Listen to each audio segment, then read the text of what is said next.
Oh God, as we gather in your name for today, what we pray, Lord, is in our time of study and reflection together, what we always hope is that you will be with us and guide us in this process as we seek to use this time as a way for us to grow closer to you in head and heart. What we pray for is holiness of heart and life here as individuals, but then also as a group. So we give you this time as we give you our thoughts, our minds, just our full life, and we pray this in your name. Amen. All right.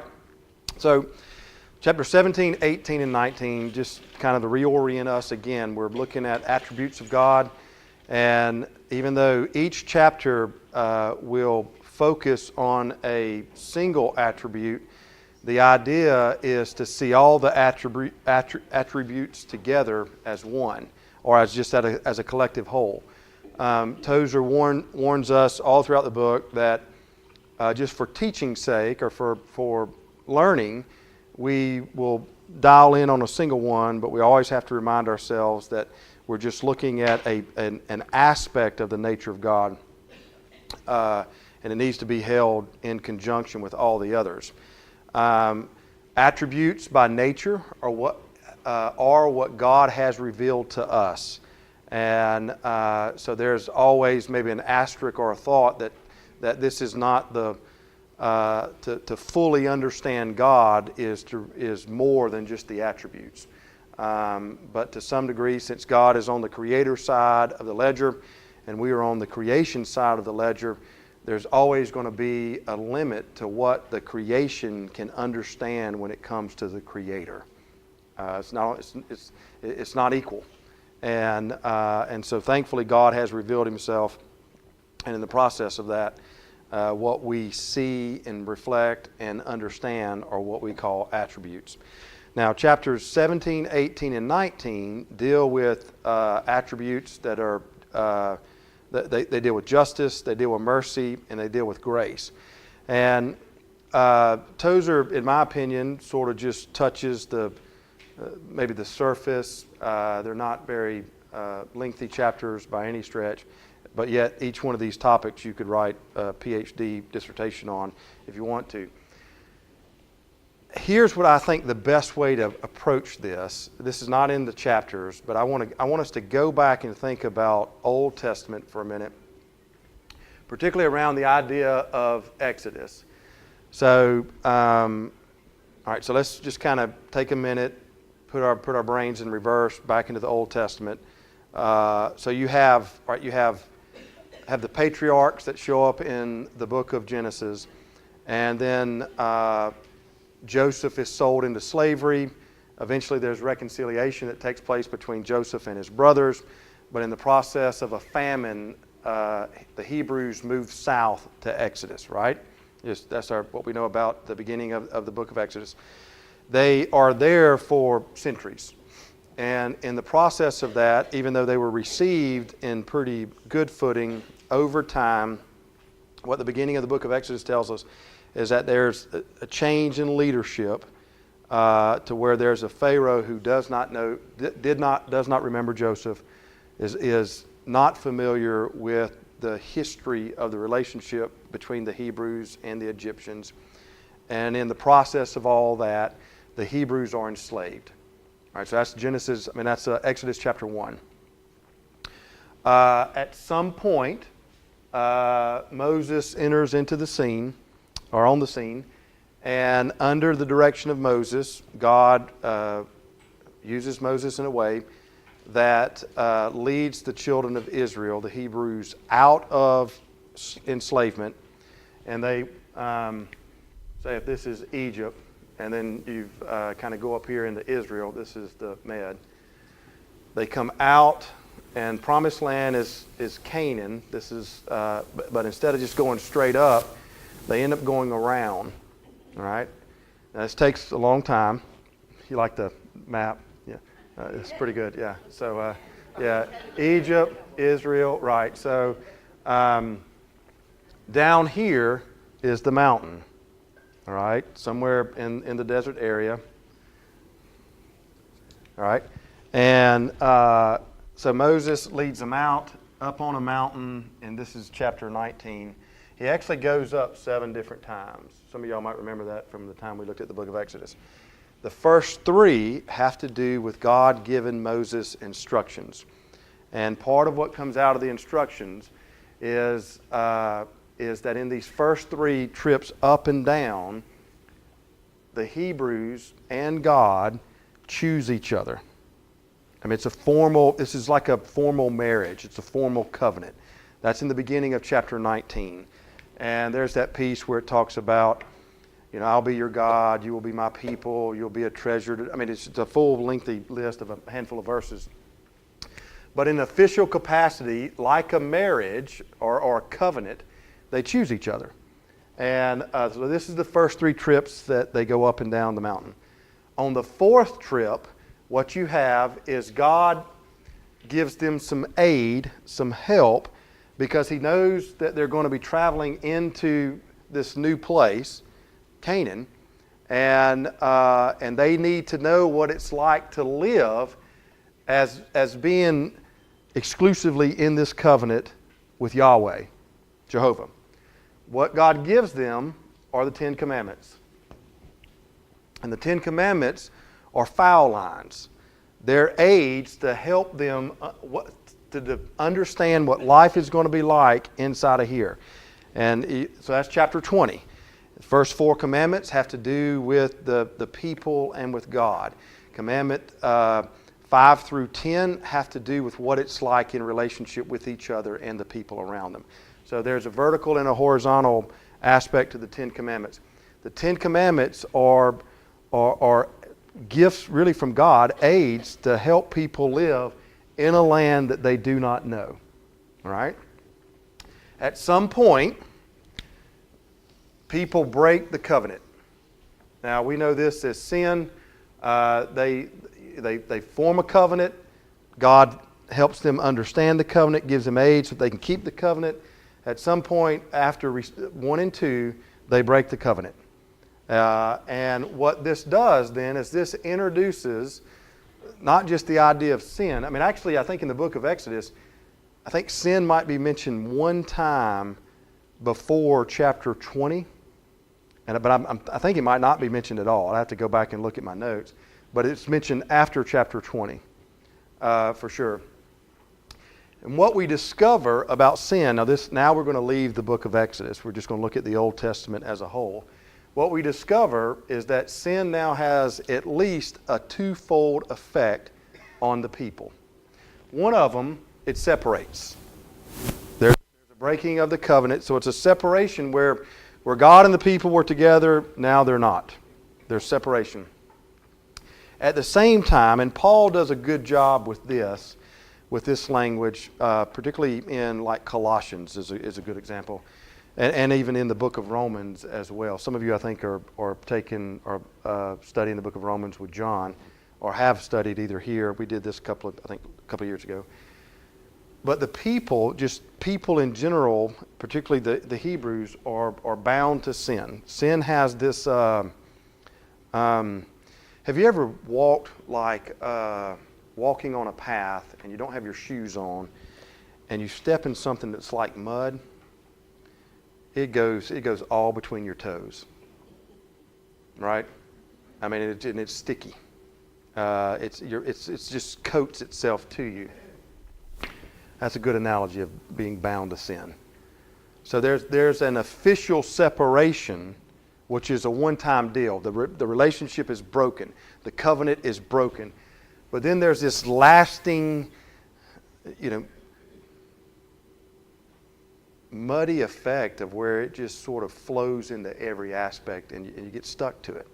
Now this is, I can give you some theologians, but this is Shane's language more than anything else. You're not going to find them say, "Boy, it's like mud." I mean, but it's it is, and or it's like if you ever spill something, like if you're trying to pour a glass of milk or coffee or whatever, and you spill it and you want to try to contain it. Have you ever tried to contain something before it runs on the floor? You got to be quick. Most of the time, it's just out and running, and it goes everywhere. I mean, it falls into the cracks. I mean, it's like trying to hold water in the palm of your hand. I mean, the harder you try to hold it, the more it leaves. So there's this twofold effect to sin. One is that it separates people from God, or people and God. And then people, the nature of a person, is bound now to sin. Paul talks about this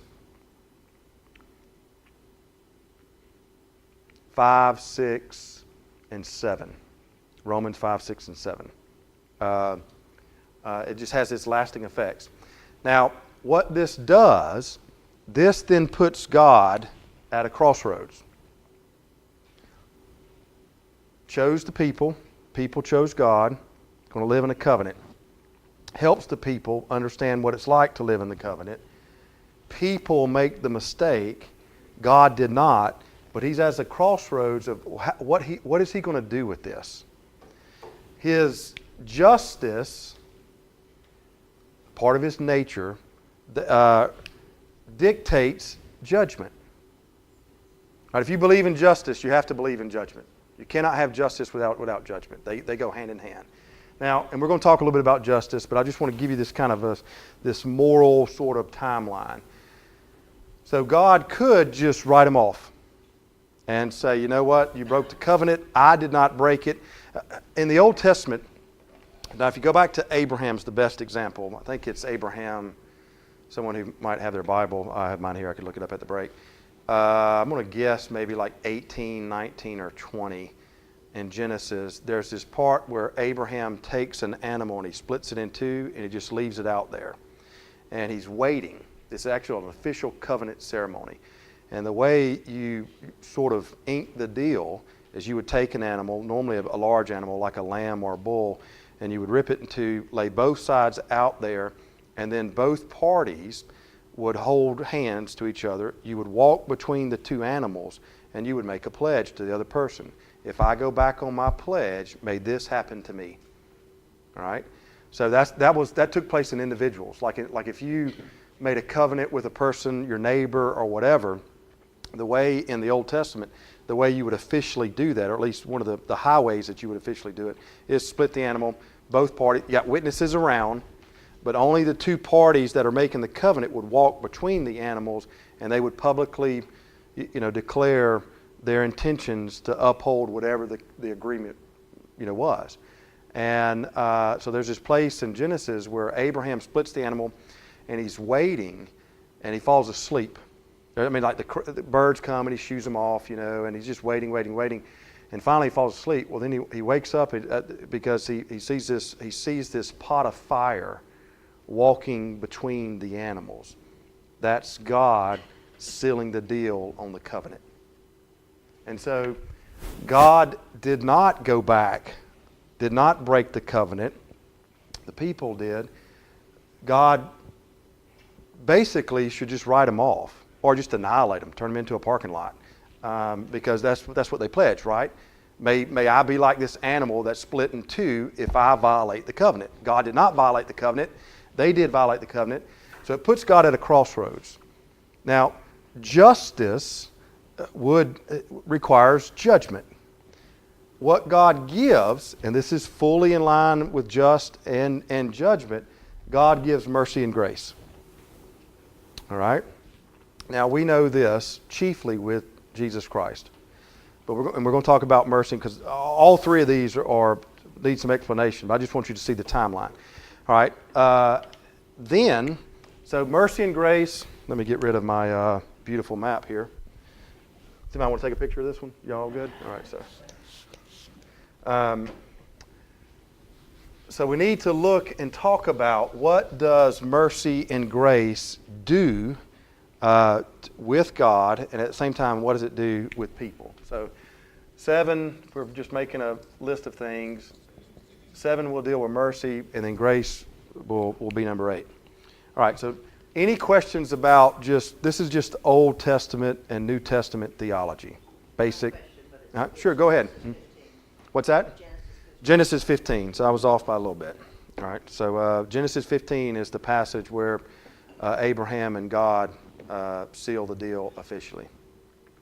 All right, so any other questions around just what is classical Christian understanding of covenant theology? Is what we call this.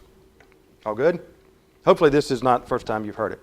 So let's talk about what we mean when we talk about God being just, or when we use the idea of justice and how that relates to judgment and what have you. So justice is a relational word. It's not an abstract, word. It's always seen or interpreted in the Bible in reference to a relationship, and normally a moral relationship. In Matthew's Gospel, chapter 2, either end of the 1 or beginning of 2, where we are introduced to Joseph, and he's considering what to do with Mary because Mary's pregnant. Do you know the word that is used to describe the nature of Joseph? He is what? He is confused. Now the good news is that word doesn't show up in the Greek. It does say he's considering what to do. Should he put her away publicly, which would end in her death, or should he put her away privately? But there's another word that is used to describe. It says, some versions of the Bible say, now Joseph was a just man. Other versions say, or a righteous man. Now, obviously, when we think of righteous or righteousness, many times we think, or even just, this is probably not going to last long. I don't have to worry about that. We think sinless, or often that's the conclusion that people draw. I mean, if you're just or you're righteous, I mean, you normally don't kind of equate that with the idea of being sinful, right? Or wrong? Help me out. Okay, all right. So, but that's probably a poor interpretation of just or righteous, because both of those are the same word. They are in the Greek, and but they're more inclined to be a relational term than some type of objective, concrete term that is, no sin over here, and that then, because you don't have any sin in your life, then that equates a level of just or a level of righteousness. In the Greek, it's more of a relational term that defines the moral relationship between two parties. So when we talk about God being just or God being righteous, we want to first see it in this relational understanding more than anything else. What comes to your mind outside of the relational concept when you think about God being just or the justice of God? Any thoughts at all? Well, let me ask you this. Do you believe that God is just? Yes. What do you mean by that? Put that in your own words. Fair, merciful. Who else? Is that close? The fairness word is fantastic. The way what gets played out in our life, which leads us to the conclusion of mercy, is this. But the idea of God, justice embodies the idea of moral fairness. So when we talk about God's justice or God being just, the idea is that God is morally fair to people. And so whenever there's level of judgment that are around moral fairness, so you cannot get away from judgment if you're just. If there's justice in the world, then if you say there's justice in the world, or if God is just, then what you're also indicating is that when there's not moral fairness, there has to be some level of judgment, right? Because you're processing, you're evaluating what is moral fair and what is not. And so when you hear often in conversations that, that's not justice, or God is not that way. They just don't understand what justice means, and that there's, particularly when it's around judgment. You cannot get away from judgment. Now, what's beautiful about God, somebody over here said, merciful, is that, and we're going to get to this probably after the break, Because the way that God is just, which requires judgment, and still has integrity, I think is fantastic. Which is why because you'll see it in Jesus Christ. I mean, so just put a pin in that, because I know I look at some deer in the headlights, and that's fine. But judgment is the application of fairness to any moral situation. Now, naturally, that's going to be favorable to some and unfavorable to others. Right? I mean, if you look at it from God's perspective right here, you would say God is fair. He did not break the covenant. Someone else did.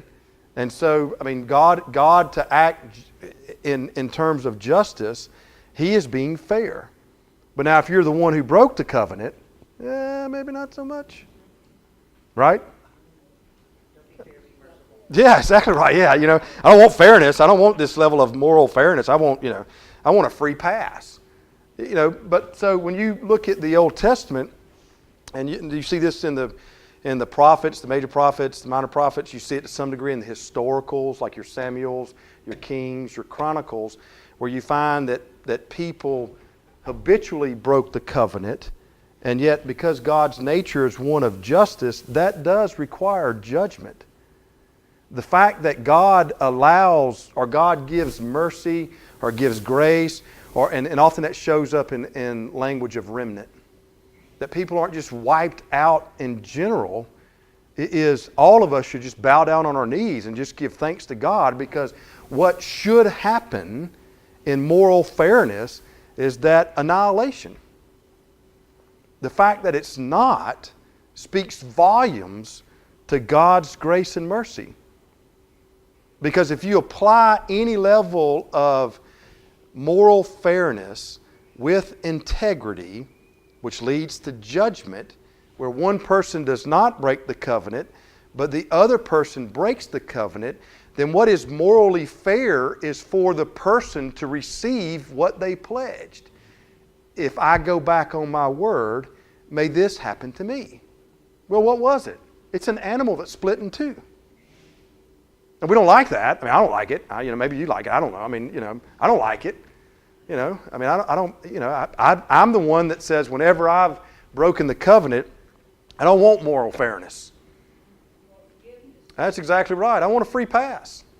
And normally what I mean by that is I don't want it to be, not just forgiveness. I want forgiveness and not live with the consequences. Yeah, exactly right. I mean, I might be the only one in here, but I'll be honest. I mean, and tell you, I don't even want the consequences.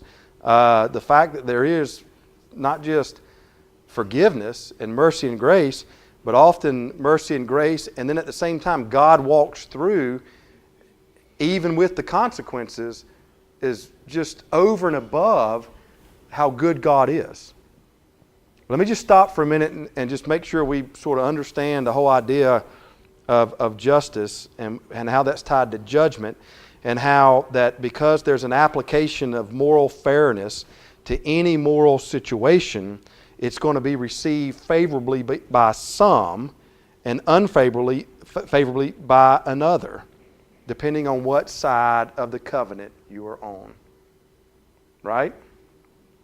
Now, this shouldn't be new, because whenever you have children or grandchildren, and probably as grandparents, this is not a good example, because most grandparents just kind of throw this out to the, they get away with, you name it. But when you were not, if you are a grandparent before you were a grandparent, right? When you were dealing with children, your own children, there were times where you did not spare the consequences, but you were morally fair, right? I hope so. I mean, I'm going to assume that we all were or are, at least to the best of our ability. So maybe this whole concept, when it comes to how we treat other people, particularly our family, or maybe a close friend or whoever, that's not too foreign to us. But what we discover is that because God is just, which means He's fair, it will come with levels of judgment naturally whenever a covenant is broken. Now, if God breaks the covenant, then you don't have to worry about it. Right? I mean, well, you do? Well, yeah, you do, but at least not on the idea of judgment, all right? So, in our culture today, the word judgment is a lightning rod.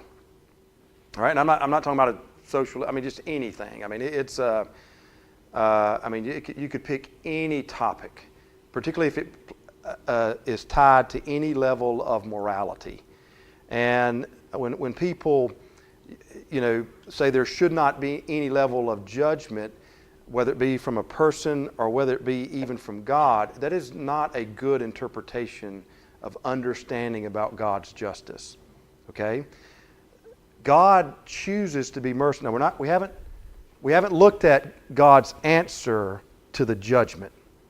But the idea that asks for God not to judge is to ask God not to be just. Are you with me? All right. So it's most of the time it comes from people who don't understand the whole concept of justice when it comes to Judeo-Christian Old Testament, New Testament, or from the side of the ledger that this is perceived as unfavorable. Every time I got in trouble with my dad, I protested that his justice was not correct or good. And often that the punishment was more than the crime because I was on the side of the ledger that thought this was unfavorable, right? And all right, so I want to stop because we need to if we understand this correctly, it really helps us understand also the power of mercy and grace. So you have to start. You start first with justice, and that leads to judgment because there's moral fairness, and God is fair. Now, because He's at a crossroads, what He could do is just say, "Sorry, guys, you broke the covenant. You pledged. You're going to live into what you pledged." Right? Now, the way He chooses to be merciful and graceful and at the same time not to violate His justice, you see in Jesus Christ. Which is why, John Few and I don't know if he's watching or not. If he is, hey John. Often what we do is we have a number of just theological conversations and debates, many times sometimes when we're here, sometimes when we're not. And one of the things we were talking about yesterday coming out of our staff meeting is, I guess it was, and I was sharing about just some theological evolution inside of my own thought around, this was probably, we're 2019, maybe 15 years ago, at least 15 years ago. We're coming into Easter, and Easter for a clergy person is kind of like Christmas. It's a love-hate relationship. You love everything that goes into both Easter and Christmas, but when it's over, let me tell you, that's exactly right. Just move on to something else, and because it also rolls around every year. And so I remember a person came up to me, this was this was 3 appointments ago for me, and when the Easter sermon service was over, there's just a level of like, whew, man, I want to go home, I want to eat lunch, I want to get into bed. And a guy came up to me I'm greeting people on the way out from the church, and this person said, "This is kind of like the Super Bowl for you, isn't it?" And I thought, man, I hope not. I I like the Super Bowl. And I like it. I'm being a little tongue in cheek, but the idea was that this is the big deal. This is the culmination, the climax of it all. And so I leave the church. I go eat lunch, and then for about a couple of months, I just could not get rid of that. Because there's often it's not for a clergy person. It is theologically But there's just because of the nature and the calendar of the church. I mean, I remember someone saying the mind can only take in what the rear can endure. And so there's something, I mean, to kind of play that on a calendar, you can only get up to the level that you have energy. And so what I felt was conviction. And I thought, man, I am shortchanging Easter here. I mean, I've just let this, this is for various reasons of, all the different things from the first of the year into Easter, all that's required of all the extra events and what have you. And so for about 6 to 8 months, I could not get away from that guy's quote. Because I'd sort of just said, we'll just do our thing and go on and we'll just, because there's going to be, then Pentecost is coming. And you got to get, you're going to do Pentecost stuff, and then you got the summer schedule, and you got that, and you got to turn around. School's going to start back in September, and then Easter, and then you're rolling back around to Lent and Christmas. I mean, it's all, here we go again, But I thought, this is unfortunate, and because what I was doing in my own theology, even though I theologically speaking, I could tell you how important the cross and the resurrection is. But it just, in daily life, probably not. And so part of my reflections, and I prayed about this for a number of months, was sort of what you're getting here, that we do, or I do, I'll speak first person, shortchange this when we just sort of gloss over because this is what we're used to. This mercy and grace, forgiveness. God's going to forgive you, right? He grades on the curve anyways, right? I mean, seriously, right? I mean, so let me ask you, do not raise your hands. And if you're at home, if you're by yourself, you can raise your hand. If not, then you can't. When's the last time you wept over your sins?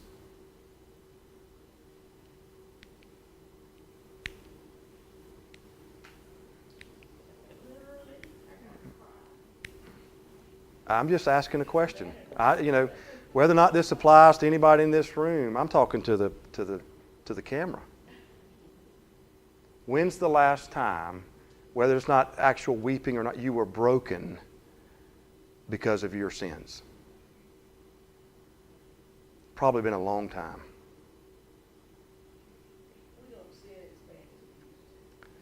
Well, maybe. But according to the Apostle Paul, if you have sinned once, you have broken every single commandment. And if this part is true,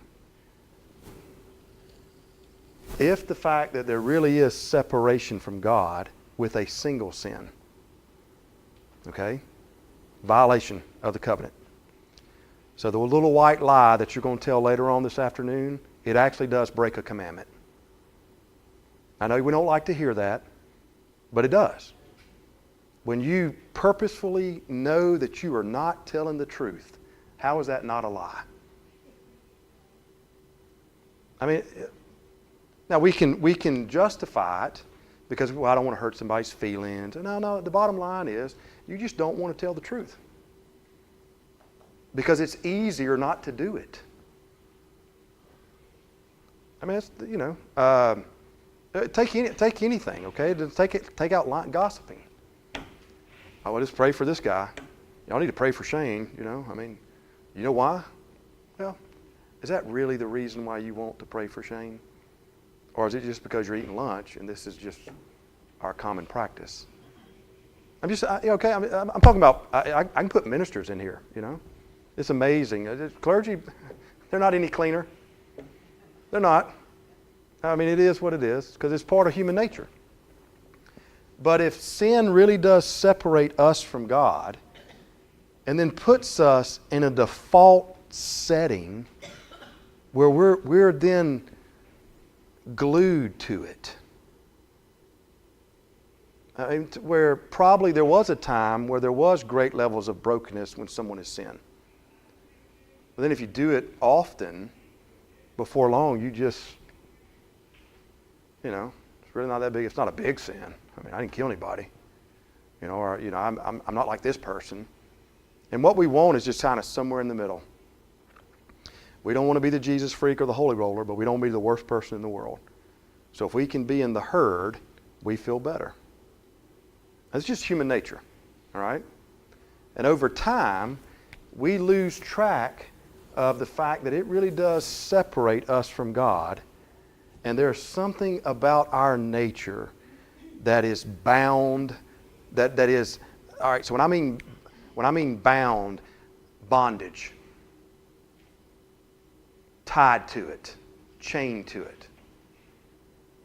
I mean, sometimes it's almost like second nature. Have you ever wondered about that? I mean, it's amazing. And yet, if God is just as part of His nature, it's not one of those things where He's just only on Mondays and Saturdays, but Tuesday through Friday, He's not just. No, if He's just, He's just. Which then requires on any moral situation, there will come judgment when covenant is broken. Now, so again, let's stop here for a second. God is at a crossroads of what to do. Does He turn us over to live in fully into separation and what we're bound to, which would be totally fair? Or does He find a way to maintain His level of justice and His fairness, but find a way to defeat this?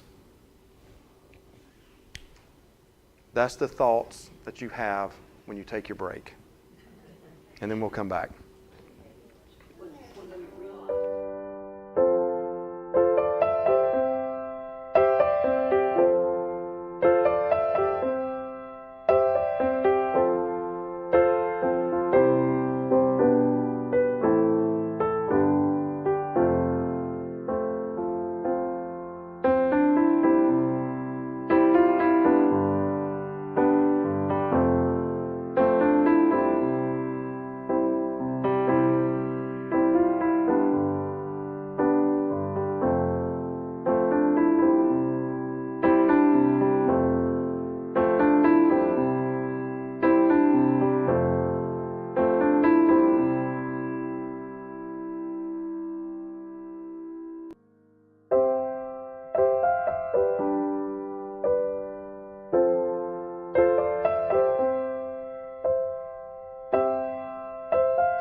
back home.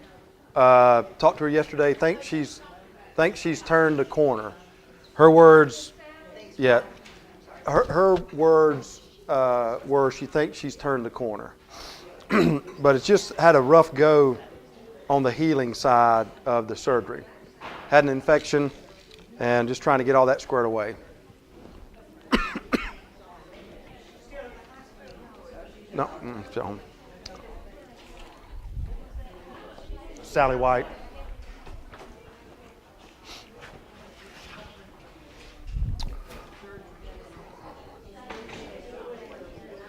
Sure.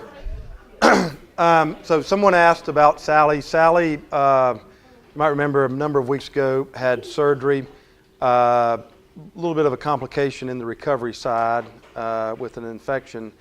And so it's been a rough go of it. But I talked to her yesterday and does think she's maybe turned the corner. So hopefully on the upward side of it now. All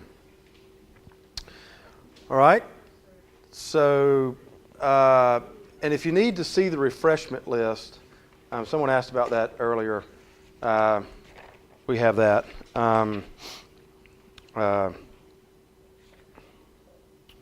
So we're good through. Oh, I don't have my dates up. I was looking at the board. I was like, we're good through April the 23rd, but don't have anybody signed up for the 30th or the 7th. And then, of course, the 14th, we all sort of participate in the last one. So if you're interested, see that on your way out. All right, so where we left it, God's at a crossroad. His justice demands judgment to a moral situation. What should be received is just living into the repercussions of separation, which is an effect of sin. At the same time, bondage to the power of sin inside of our life. What God does. So the question that we left with, the question is, with God maintaining His level of justice, full integrity when it comes to justice, yet what we receive is mercy and grace. Now, the way that shows up, and this is what the New Testament dwells on pretty much in every single book, is the way God deals with that is through the cross and resurrection of Jesus. That God, though He doesn't, there's not a need for God to do this, excuse me, that God, even though the ones who should make restitution, the ones who should deal with the effects of it all should be humanity. They're the ones that have broken the covenant. What God does out of His goodness is doesn't sort of erase or forget about being just, just absorbs it, assumes it all unto Himself, and so that then mercy and grace can be given to people, which goes back to my little self-reflection, sharing that about that why Easter really is that important is because what we have in Easter and the celebration of that is not the lessening of this. It is the full understanding that this exists, and at the same time the full understanding that this exists. It's not to say, well, there's mercy and grace. Don't worry about the effects of sin, separation, the bondage that comes with that. No, that's there. And yet somehow in the goodness of God, God deals with this because He is just, which requires judgment, just does it in a way so that what humanity experience is mercy and grace. So when we talk about mercy as an attribute of God, mercy is that part of God's nature which disposes God to be actively compassionate. Now, here's an interesting thing that is Tozer talks about this. In the Old Testament, it talks about God's mercy 4 times more than in the New Testament. Now, some of that could be the amount of books, right? You look at the size of the Old Testament compared to the size of the New Testament.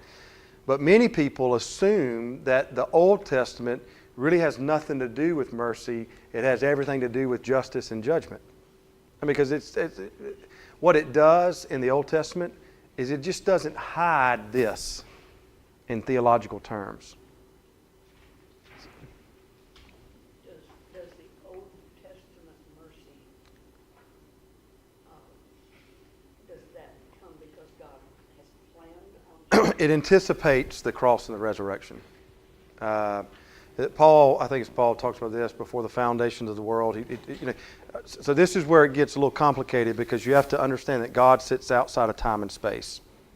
All right, so we think Old Testament, New Testament, timeline, this is what happened before, this is what happened after. And for God, it's all now. It's this eternal present moment. So the way, 1 Peter talks about this, not Paul. The way 1 Peter, Peter talks about this is that, human beings who are creatures of time and space, just out of just the practice, talk about the attributes of God, talk about what the activities of God, often in terms of time or in terms of space. I mean, if you sat and talked about justice or mercy or grace, and every time someone either preached on it or taught about it, or you had a conversation with someone, if every time you said, comma, keep in mind God is outside of time and space, that all this is now for God, and after a while you just kind of, ooh. So we just, when we talk about all this, just to help us understand, we're creatures, we're part of the creation, so it's part of also the created order is time and space. And so naturally, that's how we perceive these attributes. But the Bible does a good job of sort of bringing us back to, with the asterisk that says, well, hang on now, when we talk about this, you got to realize that God's activity is outside of and in with time and space. All right? But that was a good question. But in the Old Testament, it talks about mercy 4 times more than it does in the New Testament. The reason why it's a struggle from... when you read the Old Testament, it talks about God's mercy inside. It does not hide the depravity of humanity. You get that in the stories. Have you ever seen a movie on the book of Genesis? A real movie on the book of Genesis? Absolutely not.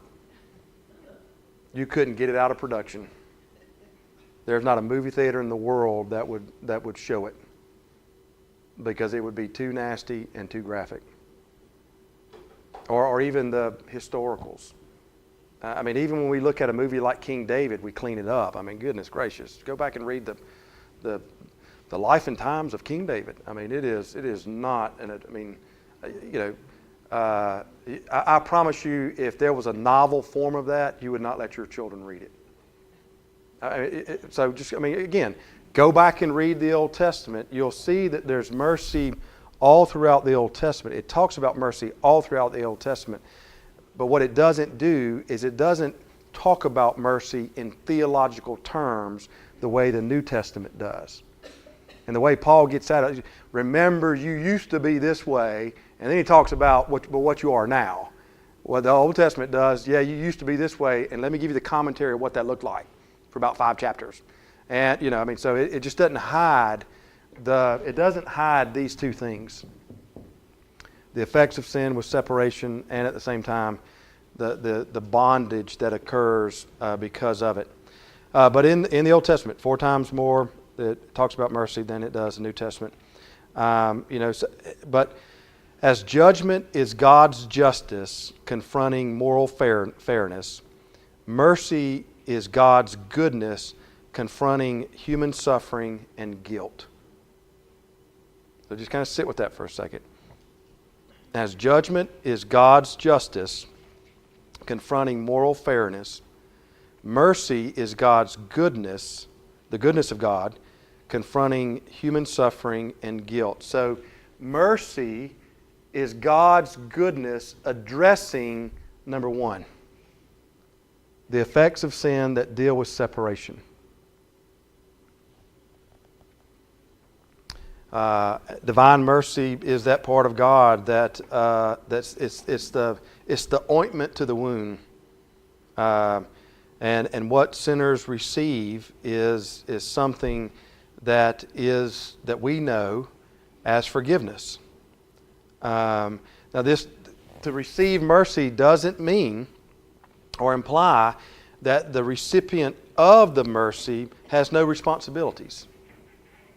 I mean, it doesn't rob the responsibility. I mean, what does Paul say? For by grace you have been saved through trusting Him. It is not your own doing. It is a gift of God, not a reward for work done, so that no one would boast. Right? And at the same time, it's not just a shellacking over as if to say, well, this was something in the past and it doesn't matter, because it costs God a great deal. God's very own self in cross and resurrection. And I mean, even though we don't, I mean, there's a level of where we're not the one on the cross. So there's not an ability for us to fully understand the levels that it took for God to be just and at the same time be merciful and to be gracious. But Jesus does. And so when we approach Good Friday, all right, it's going to be coming up in a couple of weeks, dwell on that. As ugly as it is, and as painful as it is, the fact of what, I mean, and just allow, I mean, a good, honest prayer would be, God, to the best of my ability, help me to understand the depths of the cross. And if you don't know, get out your hymn book. Because some of those, the old traditional hymns, the old rugged cross and all, I mean, some of those old hymns, man, they're theologically just dripping with it. Yeah, but most of us on Good Friday, I mean, I'm already at it on Sunday. You know? I mean, I don't know how, we close the office on Good Friday. Monday, Thursday, we have communion. I'm straight on Sunday then. Right? Maybe we should go back and have tenebrae services. I don't know if you know what those are. That's where you leave gutted. Starts high and it ends low in darkness and in silence and in fasting. So, don't rush to Sunday during Holy Week. Take a moment, at least, if anything, just on Friday, even though to the best of our ability, knowing that all we can do is vicariously understand it best, because it is not us. But what you have in God's mercy is the cost of God being just, being morally fair, which requires judgment. He just takes it all unto Himself and does not apply the broken covenant to you. He applies it to Himself. He who knew no sin, right, became sin for us. This is Friday. And it's how God deals with the separation. What should not come is mercy. What people receive is mercy.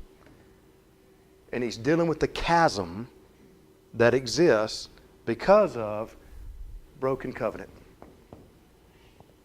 Now, grace deals with the other side. Now, grace, we know, is unmerited favor. And what grace does is it takes that part of God's goodness that confronts the human misery and the effects of the bondage aspect of sin. So what's so beautiful about mercy and grace is they go back and address this head on. They don't gloss over it. They don't leave it. In God's goodness, He deals with the human debt, the demerit, imputed righteousness is what we call it. That God gives to you something that you don't have nor deserve, but yet somehow deals with both of these. It is God's gift to the undeserving, to spare the guilty, to welcome the outcast, to bring into favor what was before under disapproval. That's Tozer's language. That's Easter. But you have to see both of these together. Friday and Sunday, mercy and grace. And it's all God taking unto Himself all of this from 4 and 5. I need to get a different color. I used to hate it when my professors used to just kind of muddy up the board, and here I'm doing the same thing. So, but it's taking 4 and 5 unto Himself, applying the moral fairness, the judgment to that situation. He just absorbs it out of His goodness. Friday and Sunday. So that's why you have Paul who writes in Romans where sin abounds, grace, mercy hyperabounds, meta abounds. Which means then to the level of our badness, God trumps it with His goodness. So you're going to have Easter in a couple of weeks. Now whether or not you like the Super Bowl analogy, I don't know. Might be the Final Four. For me right now, that's going pretty good. Saturday and Sunday come around, it could be like, we might take all next week off. But it is bigger than just a day or two. Or something we associate, even though it's wonderful and as warm and fuzzy as it feels. It's larger than that. It is God's solution, a just solution to a moral issue where a covenant has been broken. And what we get is mercy and grace. So for all of us, it should be adoration. Thank you. No level of boast, no level of I'm going to work it off. It's just the honest, there is separation. There is bondage. And yet there's some way that out of your nature you are good that you assume that unto yourself for our benefit. That's why Easter really is a big deal. So that's chapters 17, 18, and 19 of Tozer. Now, what you'll find in 20 and 21 is where we talk about God's love and holiness. It's going to be the same thing, just different terms. Because how does God, who is holy, how do you hold together love, which we receive? You see it, mercy, grace, goodness. You can put that on the side of the ledger that's love, and then on the side of the ledger that is holy, which means just pure, total purity, total. No infraction at all. And just because there is that level of infraction, no level of infraction, wherever God is, He cannot hold back His holiness. It's kind of like holding fire. You can't hold the warmth but not hold the fact that it burns, right? If you get close to fire, you're going to feel warm, but guess what else? You're going to get burned because that's its nature. And yet somehow both of those are held together. Now, we'll cheat because that's not part of the 10 Commandments, right? It's not a lie. You see them both held together in the cross. So it's 17, 18, 19, justice, mercy, grace. You find a different way of approaching it with love and holiness together.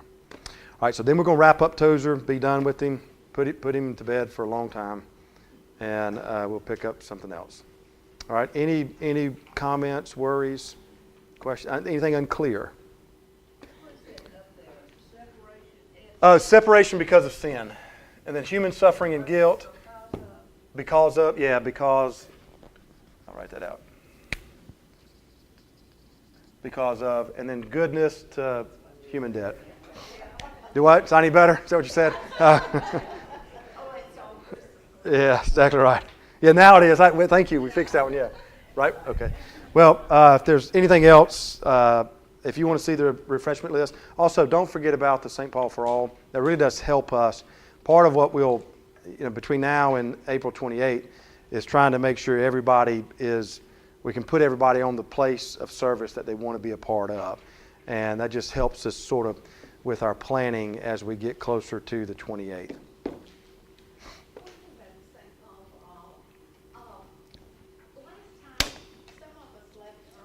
Right.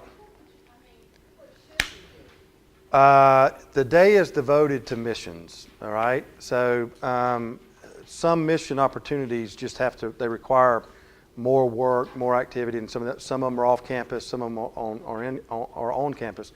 That's one of the reasons why we don't do just one service, is because we want to give people multiple opportunities to worship.